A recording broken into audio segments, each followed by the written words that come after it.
Hi friends, welcome back to my channel. இன்றைக்கி நம்ம பார்க்க போகிற வீடியோ என்னென்னு பார்த்தீங்கன்னா, தக்காளி சாஸை எப்படியெல்லாம் கிளீனிங் வேலைக்கு பயன்படுத்தலாம் என தெரியுமா? வாங்க இன்றைக்கி நம்ம அதை பற்றி தெரிஞ்சுக்கலாம். நீங்கள் உண்ணும் சிக்கன், பர்கர் மற்றும் பீட்சா இப்படி எதை எடுத்தாலும் அதற்கு நாம் விரும்பி தொட்டு சாப்பிடுவது இந்த தக்காளி சாஸை தான். சில பேர்கள் இதை விரும்புவதில்லை. அந்த சாஸை வீணாக கீழே போட்டு விடுவார்கள். இப்படி செய்யாமல் அந்த தக்காளி சாஸை சில கிளீனிங் வேலைக்கு பயன்படுத்தி நாமும் பலன் பெறலாமே. இந்த வீடியோவில் அதை பற்றி தான் இன்றைக்கி நாம் தெரிஞ்சுக்க போகிறோம். இந்த தக்காளி சாஸ் ஒரு கிளீனிங் ஏஜென்ட்டாக பயன்படுவது எப்படி என பார்ப்போம். தக்காளி இயற்கையாகவே அசிடிக் தன்மையுடன் காணப்படுகிறது. இதுவே அதை கெச்சப்பாக பயன்படுத்தும் போது அதில் உள்ள வினிகரால் ரொம்ப அசிட்டிக்காக இருக்கிறது.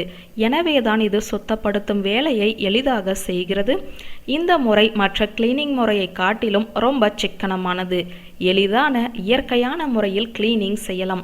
எனவே கடினமான வேலை செய்யாமல் எளிதாகவே உங்கள் வீடு மற்றும் தோட்டங்களை சுத்தமாக்கி விடலாம். காப்பர் பாத்திரத்தில் சமைப்பது உடலுக்கு நல்லது. ஆனால் இதில் ரொம்ப கடினமான விஷயம் அதை சுத்தப்படுத்தி பராமரிப்பது. இதை சுலபமாக்கும் விதமாக தக்காளி கெச்சப்பை பயன்படுத்தி காப்பர் பாத்திரத்தை எளிதாக சுத்தப்படுத்தி விடலாம். தக்காளி சாஸை காப்பர் பாத்திரத்தில் தடவி 15 to 20 நிமிடங்கள் ஊறவிடவும். மென்மையான துணியை கொண்டு துடைத்து வெதுவெதுப்பான நீரில் கழுவினால் போதும். காப்பர் பாத்திரம் பளபளக்கும்.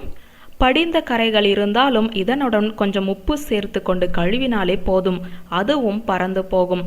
காப்பர் நகைகளுக்கும் இதை பயன்படுத்தலாம். அடுத்ததாக பித்தளை.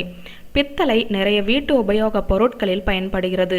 கதவு கைப்பிடி, வீட்டு பாத்திரங்கள், சிலைகள், குத்துவிளக்கு போன்றவை பித்தளையால் ஆனது. இதில் நாளாக நிறைய கருப்பு நிற திட்டுக்கள் படிய ஆரம்பித்துவிடும். தக்காளி கெச்சப்பின் அசிடிக் தன்மை இந்த கரைகளை எளிதாக நீக்கிடும். பெரிய பாத்திரத்திற்கு இந்த கெச்சப்பை ஊற்றி துடைத்து கழுவினாலே போதும். அதே நேரம் சிறிய பித்தளை பொருட்களை கெச்சப்பில் ஊற வைத்து கழுவினால் நல்ல மாற்றம் கிடைக்கும். வெள்ளி பாத்திரத்தை கவனமாக பாதுகாக்க வேண்டும். இது காற்றுடன் தொடர்பு கொண்டு காப்பர் ஆக்சைடாக மாறி கருத்து போய்விடும்.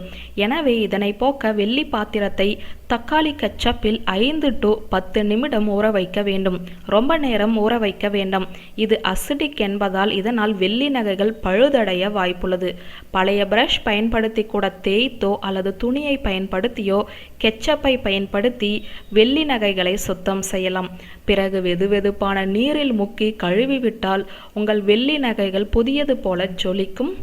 அடுப்பில் கருகிய பாத்திரத்தை வைத்துவிட்டு மறந்துவிட்டால் போதும், பாத்திரம் கருகி அடிபிடிச்சிடும். இதை சுத்தம் செய்ய தேய்த்து கை வலிக்கிறது தான் மிச்சம். ஆனால் என்னவோ கரை போகாது. இப்படி கஷ்டப்படுகிற நாம இந்த இளத்தரசிகளுக்கு இது ஒரு அருமையான டிப்ஸா இருக்கும். இப்படி அடிபிடிச்ச பாத்திரத்தை தக்காளி கெச்சப் ஊற்றி கொஞ்சம் தண்ணீர் சேர்த்து அடுப்பில் மீதமான தீயில் வைத்து சூடுபடுத்த வேண்டும். கெச்சப் தண்ணீர் வற்றாத மாதிரி பார்த்து கொள்ளுங்கள்.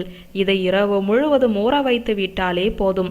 அடிப்பிடிச்ச கருப்பை காணாம இது செஞ்சிடும். அடுத்ததாக காரில் படியும் தூசி கரையை தக்காளி சாஸ் எளிதாக நீக்கிவிடும். எனவே உங்கள் கார் புதிது போல ஜொலிக்கும். இதற்கு எப்பொழுதும் போல உங்கள் காரை சோப்பு மற்றும் தண்ணீர் கொண்டு அலசிவிட்டு துணியில் தக்காளி சாஸை எடுத்து நன்றாக காரின் மேல் தடவி பிறகு தண்ணீர் கொண்டு அலசினாலே போதும். எல்லோரும் புது காரா என கேட்பார்கள். அடுத்ததாக உங்கள் தோட்டத்திற்காக பயன்படுத்தும் பொருட்கள் மம்முட்டி, கோடாரி போன்றவை துரியேறி போய் கிடைக்கிறதா? கவலையை விடுங்க. இதற்கு தக்காளி கெச்சப் ஒரு மேஜிக்கை நிகழ்த்தும். இது தோட்ட பொருட்களுக்கு மட்டுமில்லாமல் துருப்பிடித்த எந்த பொருட்களை வேண்டுமென்றாலும் எளிதாக சுத்தம் செய்ய முடியும். துருப்பிடித்த பகுதியில் தக்காளி சாஸை தடவி தேய்த்து பிறகு கொஞ்ச நேரம் கழித்து கழுவினாலே போதும், துரு போய்விடும். கொஞ்சம் அதிகமான கரை இருந்தால் வாஷிங் சோடா மற்றும் தண்ணீர் சேர்த்து கழுவி அதனுடன் கெச்சப் சேர்த்து தேய்த்தாலே போதும், துரு காணாமல் போய்விடும்.